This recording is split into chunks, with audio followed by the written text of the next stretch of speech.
Hello. I love Super Nintendo. I eat, sleep and live everything SNES. I love Super Nintendo. Now, before we get started today, let's address a problem. Because recently I had a complaint. I know, me, a complaint. Crazy. Well, anyway, the person, who shall remain nameless, you know who you are, said that they were tired of me reviewing a bunch of non-recognisable games. And I suppose in all consideration it's fair enough. Pit Fighter, Lawnmower Man, toys. Not exactly games that spring to mind when you think of the Super Nintendo. So what I've decided to do today is review the game that you have all been waiting for. Super Mario World. What? I'm in the middle of something. What do you mean the Mario costume isn't ready? That's the grand finale. I spent 3 days planning that. How can the Mario costume not be ready? Well, of course I can't do the review now without it. Well, I just promised these people a recognisable Super Nintendo game. I just promised them Super Mario World. Where is the costume? No, I'm not going to do it without it. The finale. Well, find something quick or I'm going to be angry and you're going to be looking for a new job. What is that?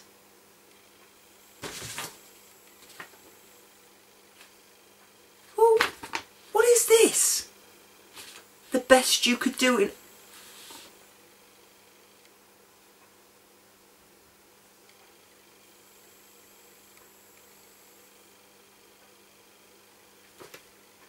Oh, this is ridiculous.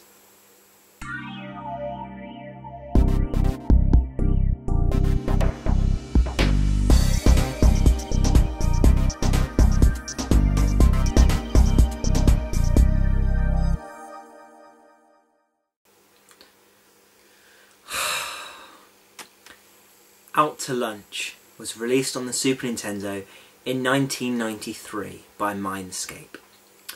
The story tells of a character called Pierre le Chef, who has a bit of a mishap during a worldwide tour of his food.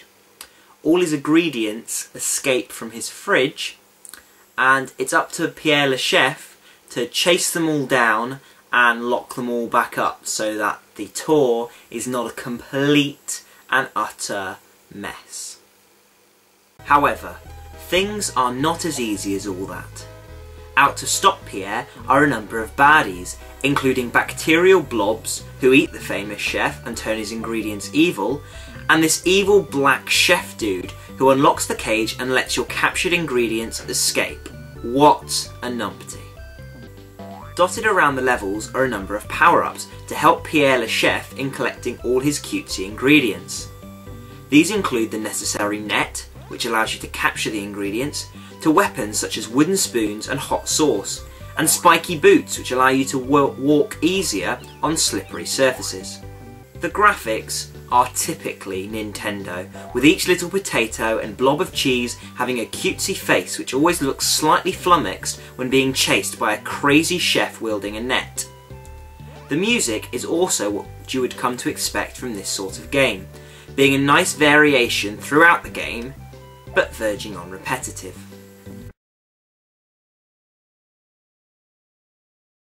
Platforming games are something that the Super Nintendo does really well, and it probably explains why there are so many on the console. And Out to Lunch is exactly what you would expect from this sort of game.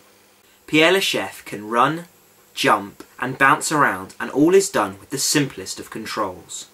The controls have been mapped out exactly as you would expect for a Super Nintendo game of this style.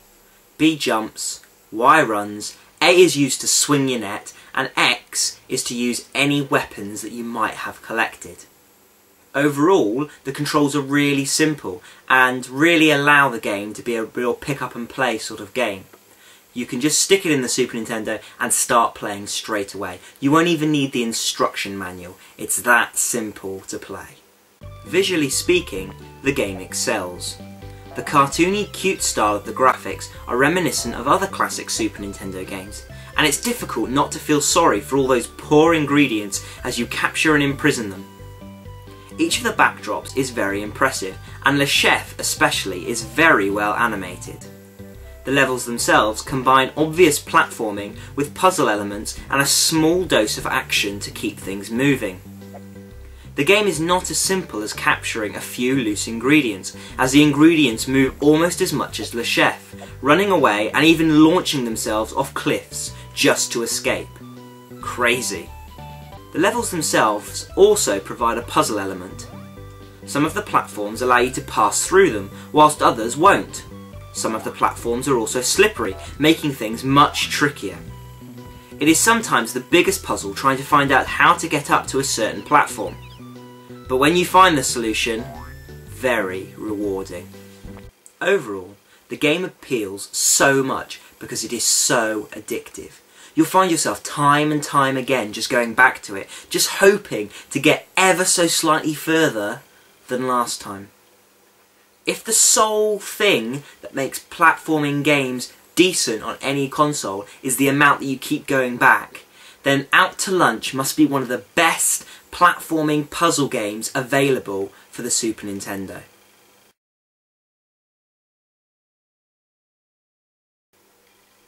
Run, jump, swish the net. Run, jump, swish the net. From what I've seen, this is basically what Out to Lunch offers. Run, jump, swish the net. It is very much a one-trick pony. Now, that's fine. If you play the first level and you absolutely love it, then you are sorted for the rest of the game. However, what about those people who don't enjoy the first level? Run, jump, swish the net. It's probably going to get very repetitive very quickly for those people. And even for the die-hard Out to Lunch fans, surely you must get a little bit bored with the same monotony. Run, jump, swish the net. Run, jump, swish the net.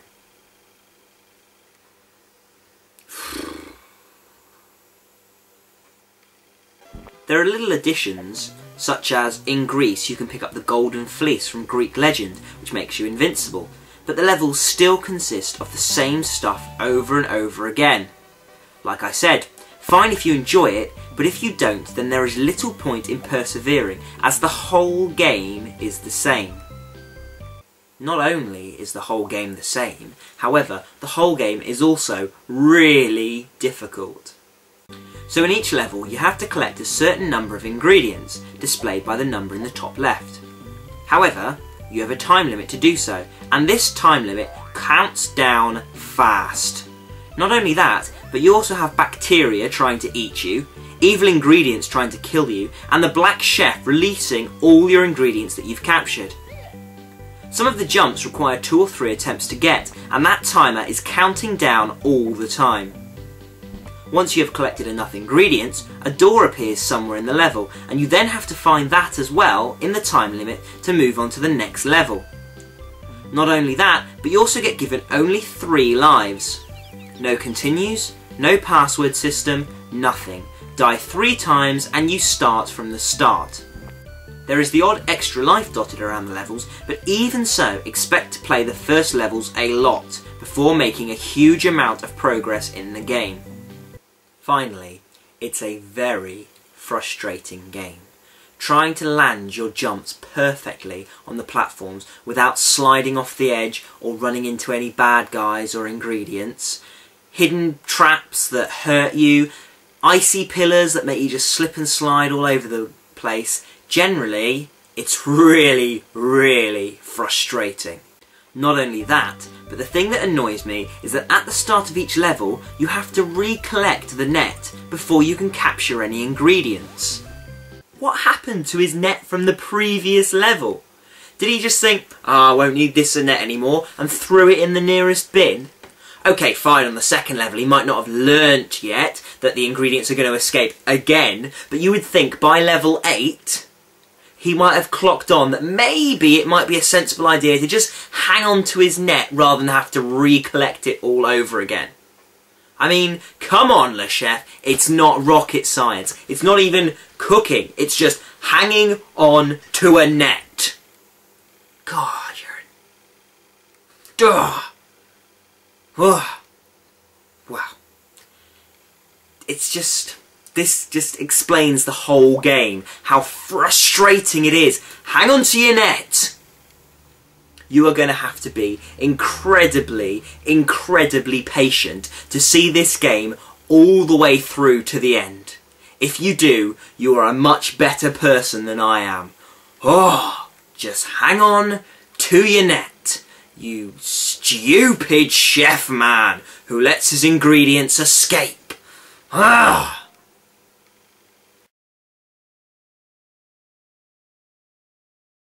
Out to Lunch is a good, enjoyable and very nice looking game that, if it's your sort of thing, will give you hours of entertainment and is very addictive.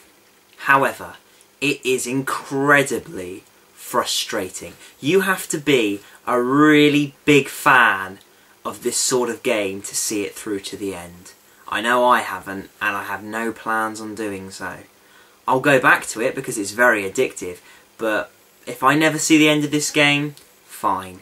Only 3 lives and no password system make it incredibly frustrating, and it's just so difficult. As for the storyline, well, I'm sorry, but forget it. It's just ridiculous. Play the game without considering the storyline if you're going to play it, because the storyline is just ridiculous. We're talking about a world-famous chef who lets his ingredients escape. I am sorry, but any chef who uses ingredients so old that they can run around by themselves does not deserve to be famous. In fact, yes he does. He deserves to be famous by causing so much food poisoning in the world that he'd never see outside his jail cell. Because if he's going to let ingredients just run around all over the place, food poisoning is going to be a huge problem in his restaurants. What are you playing at? Get some fresh ingredients. And as it is, his ingredients consist of a potato, a lump of cheese, some eggs and some tomatoes. What kind of world-famous cuisine is he planning on cooking? I mean, unless every single person in Switzerland absolutely loves omelettes, he's not really that world-famous, is he? If he's only making things with the basics of ingredients. Generally, it's a good platforming game, but we've seen it all before. It certainly doesn't add anything to the platforming genre. It's good, but it's not groundbreaking. Overall, it's going to be a very good, but very unoriginal 73% for Out to Lunch. What else could you ask for?